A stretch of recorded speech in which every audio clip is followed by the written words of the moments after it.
உணர்வுகளிலேயே மிக மிக அற்புதமான அழகான தேவைப்படுகிற ஒரு உணர்வு எது என்று கேட்டால் காமம், கோபம், குரோதம், காழ்ப்புணர்ச்சி, ரொம்ப குறுகிய காலம் வாழுகிற ஒரு உணர்வு. குறுகிய காலம் தான் அந்த சாஃப்ட்வேர் நிக்குது, அதுக்குள்ள யாரும் அந்த உணர்வை கொலை பண்ணிடுறாங்க. உங்களுக்கு குண்டலினி வேண்டாம், வாசி வேண்டாம், அஷ்டாங்க யோகமோ எந்த விதமான மூச்சு பயிற்சியோ துறவரம் வருவதோ வேற எதுவுமே உங்களுக்கு தேவையில்லை நீங்கள் இறைவனை அடைவதற்கு என்று நான் சொல்கிறேன். தாய்மார்களே, உங்களுக்கு நான் சொல்ல விரும்புகிறேன், என் குழந்தை பிழைக்க தெரிந்த குழந்தையாக இருக்க வேண்டும் என்று நீங்கள் விரும்புகிறீர்கள். ஆனால் அது சமுதாயத்திலே நல்லா சம்பாதித்து விடும், ஏமாற்றுகிற மக்களுக்கு மத்தியிலே அழகாக தப்பித்து பிழைத்து விடும், அவன் மேலதிகாரியாக வந்து விடுவான், ஆன்மீக விஷயத்திலே கடவுள் முன்பு தோற்று விடுவான் என்பதை மறந்து விடாதீர்கள். கோபம் எனக்கு தேவையில்லை, ஏன் இந்த கோபம் என்னை பாடாய் படுத்துகிறது?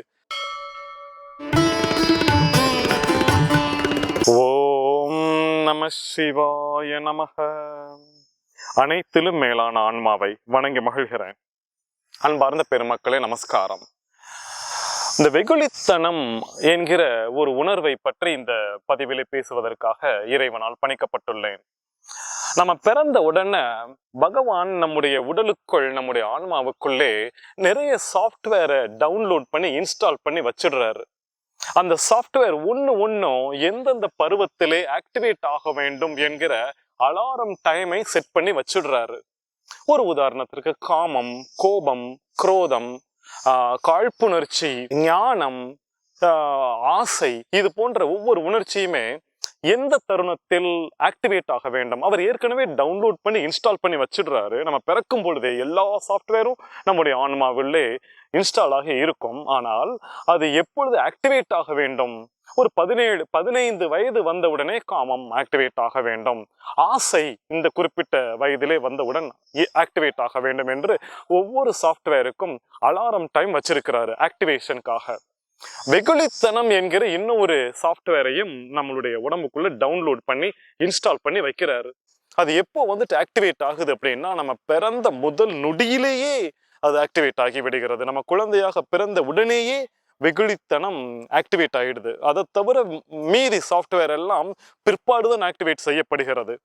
அந்த இதுல ரொம்ப ஆச்சரியமான விஷயம் என்னன்னா, ஒவ்வொரு சாஃப்ட்வேரும் வேற வேற தருணங்களில் ஆக்டிவேட் ஆகி ஒன்று வாழ்க்கை முழுவதும் தொடர்கிறது, அல்லது ஒரு குறிப்பிட்ட காலத்தில் அதுவே டீஆக்டிவேட் ஆகி விடுகிறது, அன்இன்ஸ்டால் ஆகி விடுகிறது. ஒரு சில சமயத்தில் அது தொடர்ந்து சாகும் வரைக்கும் வருகிறது.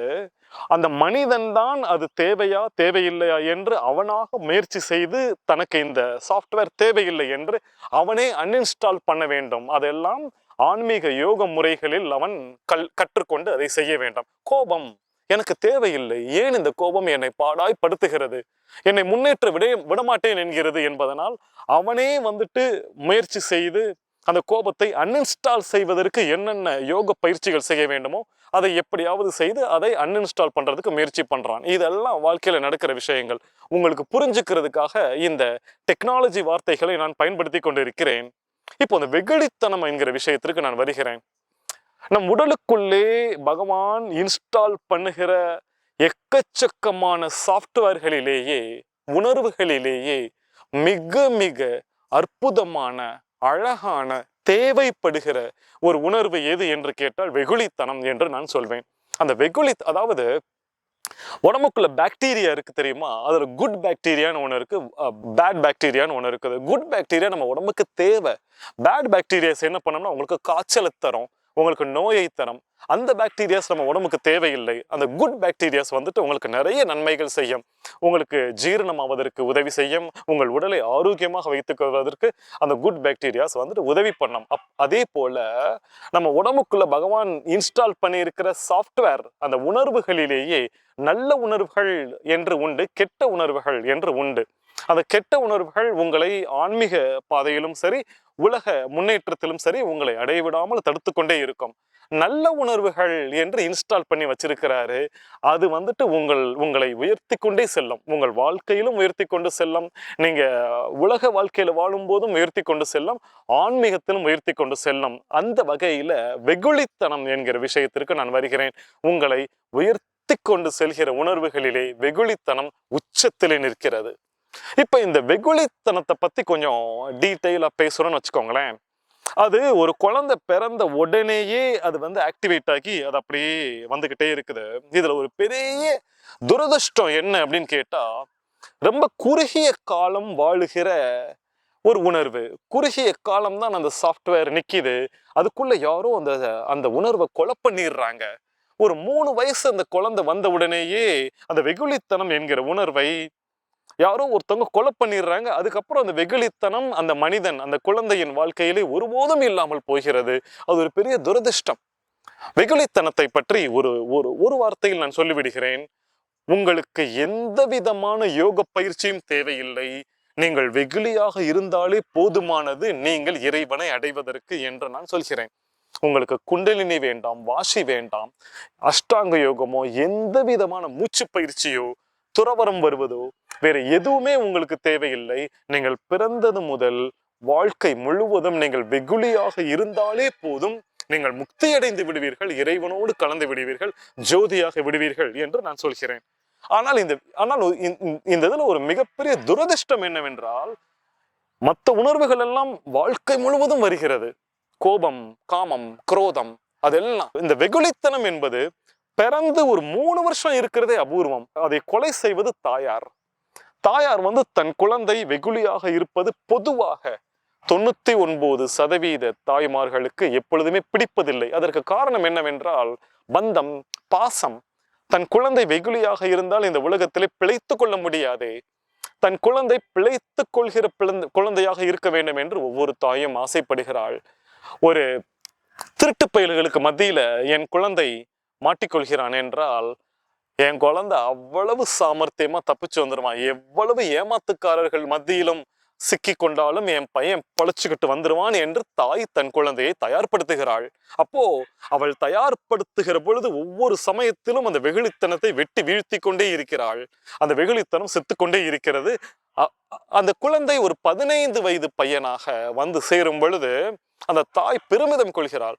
என் பையன் தெரியுமா, நடுக்காட்டுல விட்டா கூட வந்துருவான், அவனுக்கு பாதை தெரியலன்னா கூட வந்துருவான், மோசமான ஆள்களுக்கு நடுவுல விட்டா கூட அத்தனை பேரை ஏமாத்திட்டே இவன் வந்துருவான், இவனை யாரும் ஏமாத்த முடியாது என்றெல்லாம் ஒரு தாய் தன் மகனுக்கு சான்றிதழ் கொடுக்கிறாள் என்றால், அது உலக வாழ்க்கையிலே அந்த பையன் நன்றாக முன்னேறி ஒரு உச்ச பதவியை அடைவதற்கு, பல பேரை ஏமாற்றி தான் ஏமாறாமல் உயர்ந்து வருவதற்கு பயனுள்ள வகையில் இருக்கும். ஆனால் ஆன்மீகத்திற்கு வரும் பொழுது ஒருபோதும் உதவாது, ஒரு பொழுதும் உதவாது. அப்ப ஆன்மீகத்துக்கு எப்பொழுதுமே உலக வாழ்க்கைக்கும் ஆன்மீக வாழ்க்கைக்கும் அப்படியே எதிர்ப்பதமாகத்தான் எல்லாமே இருக்கும். என்ன இங்கே உங்களுக்கு செயல்படுகிறதோ அதற்கு எதிர்ப்பதமாக இங்கே செயல்படும். அப்போ ஆன்மீகத்திற்கு எது செயல்படும் என்றால், நீங்கள் ஏமாந்து போகிற மனிதனாக, உங்களை யாரோ ஒருவர் ஏமாற்றுகிறார் என்றால் அது அவருடைய தலையெழுத்து, என்னுடைய பொறுப்பல்ல என்று ஏமாந்து போறானே, ஏண்டா அப்படி ஏமாந்து போற, நீ ஏமாத்துடா என்று யாரும் யாருக்கும் சொல்லிக் கொடுக்க கூடாது. அதை தாய் சொல்லி தருகிறாள்.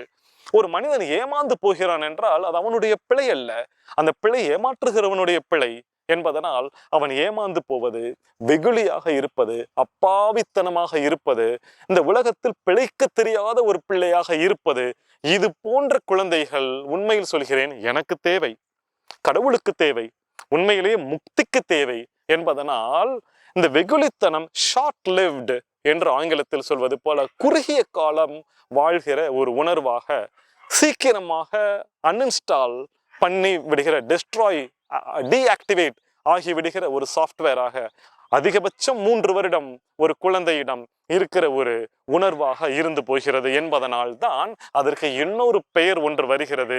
அது என்னவென்றால் குழந்தைத்தனம். வெகுளித்தனத்துக்கு இன்னொரு பெயர். அது என்ன பெயர்னா அதே குழந்தைத்தனம். அதனால் குழந்தைத்தனமா? ஏனென்றால் குழந்தையை தாண்டி அந்த உணர்வு வருவதில்லை, விடுவதும் இல்லை என்பதனால் அதுக்கு பெயர் குழந்தைத்தனம் என்றே வைத்து விட்டார்கள். அது குழந்தைத்தனம் அல்ல, அது வெகுளித்தனம், அப்பாவித்தனம், ஏமாந்து போகிறத்தனம் என்று வேண்டுமானால் சொல்லலாம். இந்த உணர்வு ஒருவனுடைய வாழ்க்கை முழுவதும் வருகிறது என்றால் நிச்சயமாக அவன் முக்தி அடைந்து விடுவான். சரி, இப்போ இந்த இடத்துல ஒரு மிகப்பெரிய பொறுப்பு யாரு கையில தெரியுமா இருக்குது? ஒரு அம்மாவின் கையில இருக்கிறது.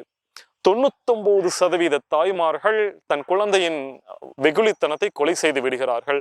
அபூர்வமாக 1000ல் ஒரு அம்மா அந்த குழந்தையுடைய வெகுளித்தனத்தை கொலை செய்யாமல் அப்படியே விட்டு விடுவாள். அந்த குழந்தை கடைசி வரைக்கும் வெகுளியாக அப்பாவியாக இருந்துவிடும். அந்த தாயிலே என் தாயும் ஒருத்தி என்பதை நான் சொல்லிக் கொள்கிறேன். அப்போ நீ என்னடா பேசுறதை பார்த்தா கேமரால பயங்கர திமிர் பிடிச்ச மாதிரி பேசுற என்று தெரிந்தால் இது கேமராவுக்குத்தான். என்னை நேரில் சந்தியுங்கள், என்னிடம் பழகி பாருங்கள், அது வெகுளியாக இருக்கிறதா இல்லையா என்று நீங்கள் முடிவு கட்டுங்கள்.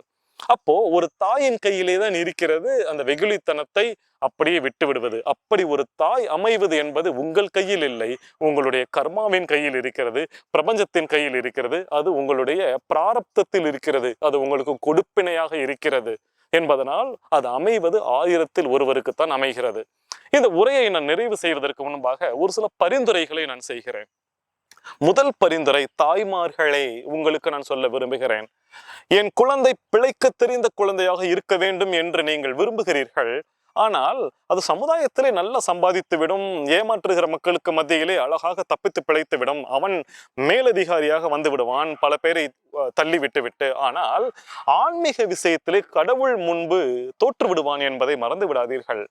நன்றாக பிழைத்துக் கொள்வான், நிறைய சம்பாதிப்பான், கார் பங்களா என்றெல்லாம் வாங்கி விடுவான். ஆனால் அவன் ஆன்மீகத்திலே தோத்து விடுவான், நல்லவனாக கடவுளுக்கு நெருக்கமானவனாக இல்லாமல் ஆகி போய்விடுவான் என்பதனால் தாய்மார்களிடம் கேட்டுக்கொள்கிறேன், உங்கள் குழந்தையுடைய வெகுளித்தனத்தை கொன்று விடாதீர்கள் என்கிற முதல் பரிந்துரை செய்துவிட்டு, இரண்டாம் பரிந்துரை, ஒருவேளை தாய்மார் என்னுடைய வெகுளித்தனத்தை கொலை செய்து விட்டாள் என்று நீங்கள் உணர்கிறீர்கள் என்றால், குறைந்தபட்சம் நீங்கள் வளர்ந்து வந்ததற்கு பிறகு செயற்கையான வெகுளித்தனத்தையாவது உங்களுக்குள் சும்மா நாடகம் ஆடி பாருங்கள். அதை நான் முழுவதும் பரிந்துரைப்பதே கிடையாது. ஆனால் செயற்கையான வெகுளித்தனத்தை நீங்கள் உங்களுக்குள்ளே நீங்கள் வைத்துக் கொண்டிருக்கும் பொழுது அது ஒரு கட்டத்திலே அதுவே இயற்கையாக உங்களுக்குள்ளே சேர்வதற்கான வாய்ப்பு இருக்கிறது. இதை நான் முழுவதுமாக பரிந்துரைப்பதில்லை. ஏனென்றால் உடைந்து போன முட்டை உடைந்ததுதான், அதற்குள் இருக்கும் கரு சிதைந்ததுதான். ஆனாலுமே ஓரளவு ஏதாவது நடிக்கவாவது செய்யலாம், அந்த நாடகமாவது ஒரு பயன் தந்தால் சரியே என்பதனால் இதை நான் சொல்கிறேன். மூன்றாவது, குழந்தையை போலே இருப்பது எப்படி என்று நீங்கள் யோசித்து பாருங்கள். அதை போலே நீங்கள் வாழ்க்கை முழுவதும் உங்கள் அலுவலகத்திலே அன்றாட வாழ்க்கையிலே இருப்பதற்கு முயற்சி செய்து பாருங்கள். உங்களுடைய வெகுளித்தனம் கண்டிப்பாக உங்களை சேரும். வெகுளித்தனம் மட்டுமே ஒரு மனிதனை உச்ச நிலைக்கு, கடவுளுக்கு அருகே முக்தியை கொண்டு சேர்க்கும் என்பதை சொல்லிக்கொண்டு அதை நீங்கள் அடைய வேண்டும். வெகுளித்தனம் உங்களை விட்டு நீங்கக்கூடாது என்று சொல்லி விடைபெறுகிறேன். ஓம் நம சிவாய நமக.